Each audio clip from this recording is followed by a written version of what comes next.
भागो, यहाँ से भागो, अपनी जान की हिफाजत करो, मर्दों औरतों बच्चों ही मत रुको। ये वाकया है मक्का के उस रात की, डर खौफ और उस सन्नाटे की, जहां पर हर कोई अपनी जान की खैर मांग रहा था।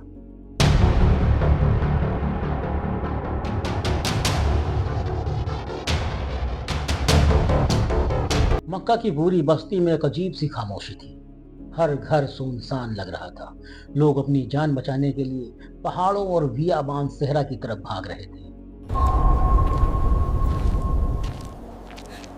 या अल्लाह, हमारी हिफाजत कर। और सभी लोग बस इसी फिक्र में थे कि इस आफत का सामना करें तो करें कैसे, जाएं तो जाएं कहां, काबा को और अपनी बस्ती की हिफाजत कैसे करें, काबा को और अपनी बस्ती को कैसे बचाएं, क्योंकि मक्का की दहलीज पर एक खूंखार फौज दस्तक दे चुकी थी, जिसका मुकाबला करना मक्का वालों के बस की बात नहीं थी। आगे बढ़ो, हम काबा के करीब हैं। लेकिन जब सूरज ने अपनी पहली किरण मक्का के मुकद्दस सरजमी पर भेजा तो मक्का के लोगों ने कुछ ऐसा मंजर देखा जो दुनिया ने आज तक कभी भी नहीं देखा था। ये कहानी है गुरूर के टूट जाने की, ये कहानी है ईमान की ताकत की, और ये कहानी है सूरे फील की।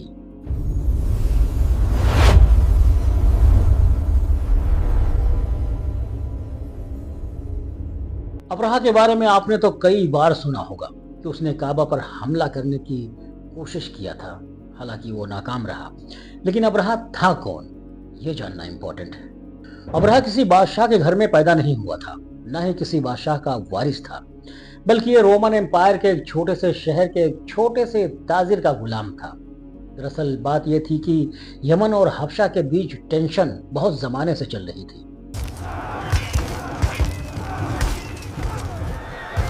Because Yemen was dominated by juice, यहूदी, और हबशा में सारी की सारी क्रिश्चियन की आबादी। तो होना क्या था, पहले यहूदियों ने हमला किया और क्रिश्चियन इलाकों में बहुत तबाही मचाई, जिसकी वजह से उस टाइम का जो सुपर पावर था रोमन एम्पायर, उसको ये चीज नागवार गुजरी। उस टाइम भी क्रिश्चियन ही सुपर पावर थे, तो रोमन एम्पायर ने हबशा में अपने क्रिश्चियन कम्युनिटी की मदद करके यमन में यहूदियों की सल्तनत को हमेशा के लिए खत्म कर दी।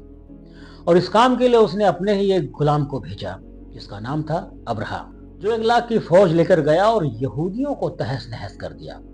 इस जीत के बाद अबरहा बहुत ही ज्यादा पावरफुल हो गया और उसने यमन को अपने ही मुल्क हबशा से अलग कर लिया।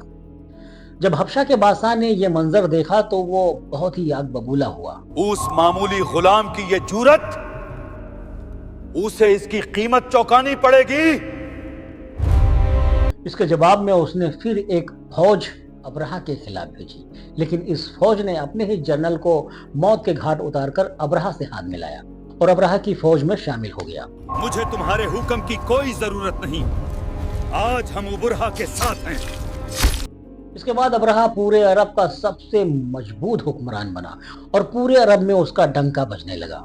लेकिन एक चीज जो अबरहा के आंख की किरकिरी थी, और वो ये कि हर साल पूरे अरब से हजारों लोग मक्का में काबा के तवाफ के लिए जाया करते थे, और ये चीज अबरहा को बहुत ही तकलीफ देती थी।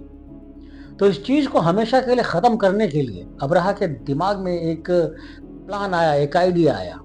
उसने सोचा कि हम भी एक ऐसी इमारत बनाएं ताकि लोग काबा के बजाय हमारे पास आएं।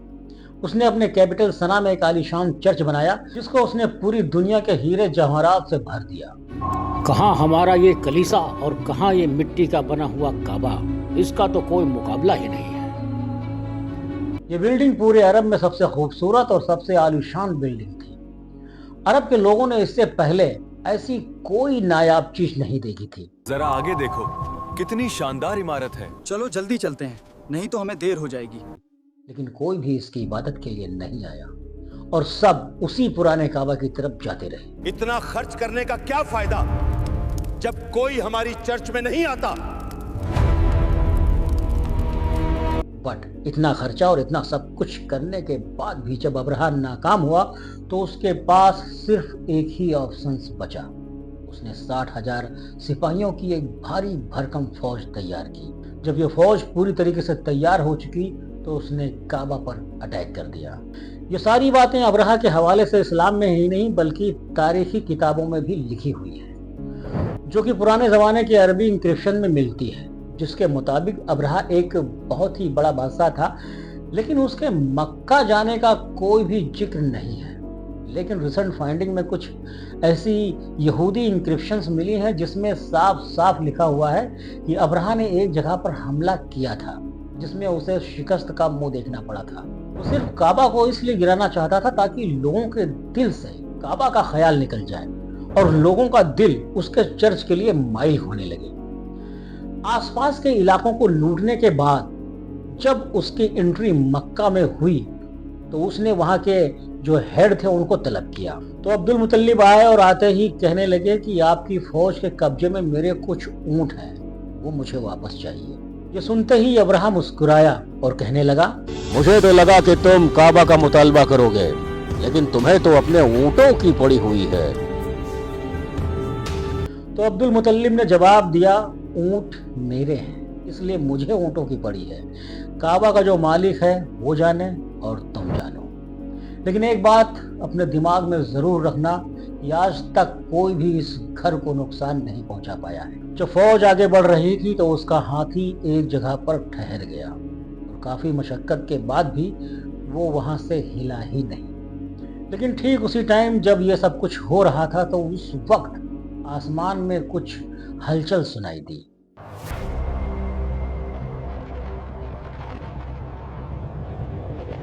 آسمان کی طرف دیکھو، آخر یہ کیا بلا ہے؟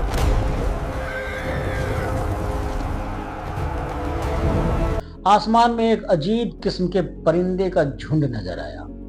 ہر ایک کے منہ میں، ہر ایک کے پنجے میں ایک ایک پتھر تھا۔ یہ ایسے پرندے تھے کہ اس دن سے پہلے یہ کبھی کسی کو نظر نہیں آئے اور نہ ہی اس دن کے بعد کسی نے انہیں دیکھا۔ وہ پرندے اتنا سٹیک نشانہ لگاتے تھے کہ ہر پتھر اپنے ٹارگٹ پر پڑتا تھا۔ یہ تو پرندے ہیں، آسمان سے پتھر برسا رہے ہیں۔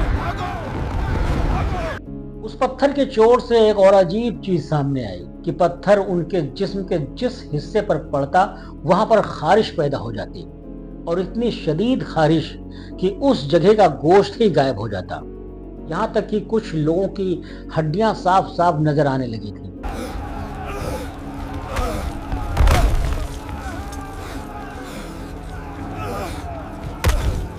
اس حالت میں فوج واپس بھاگی اور ابرہہ کی 60,000 کی فوج فنا ہو گئی۔ بھاگو، اپنی جان بچاؤ، آسمان سے پتھر برس رہے ہیں۔ ابرہہ کی شکست اور قریش کی جیت کے چرچے پوری عرب میں چاروں طرف پھیل گئی اور قریش نے عرب کے نئے بادشاہ کے طور پر پہچان پائی۔ اس کرشمے کے بعد پورے عرب سے لاکھوں لوگ مکہ کے طواف کے لیے اور بھی زیادہ آنے لگے اور مکہ میں ہر سال جشن اور عظیم و شان میلہ سجنے لگا۔ مکہ والوں کی اکانومی کا گراف اچانک سے بڑھنے لگا اور ان کی دولت میں اتنا اضافہ ہوا کہ دور دراز کے ممالک بھی مکہ کی طرف کھنچنے لگے۔